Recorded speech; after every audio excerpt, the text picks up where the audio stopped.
Flashback takes note of this very exciting election season in Rhode Island by reviewing a spirited campaign for Congress from the not-too-distant past.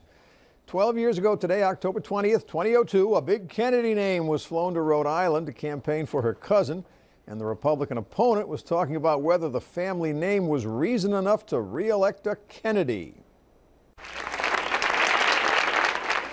Caroline Kennedy came stumping for her cousin Patrick, reminding his constituents of the family legacy and the importance of politics. I think it's really public service, and I think that we really learn from our parents how important it is for people to get involved. So. Kennedy is currently serving his fourth term in office. His Republican opponent says enough is enough. This would be an upset. There's no question about that. But this is what upsets look like. Dave Rogers from Portsmouth, with a strong military background, including a stint as a Navy SEAL, says he wasn't afraid to take on a guy with the name Kennedy. Rather than being intimidated by it, it actually was one of the reasons I wanted to do it. If your name is the reason that you're a congressman, then perhaps we should find another congressman. Give me a better reason than what your last name is.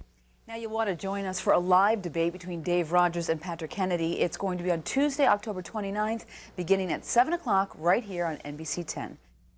And that, by the way, was not a promotional announcement for a debate this year. That was just our way of showcasing the reporter in 2002. Margie O'Brien, who today produces and hosts TV programs on Channel 36, the PBS station in Rhode Island. David Rogers was one of the stronger candidates to challenge Kennedy over the years, but Patrick Kennedy won re-election in 2002 with almost 60% of the vote compared to 37.3% for Rogers. Rogers tried again to unseat Kennedy 2 years later in 2004.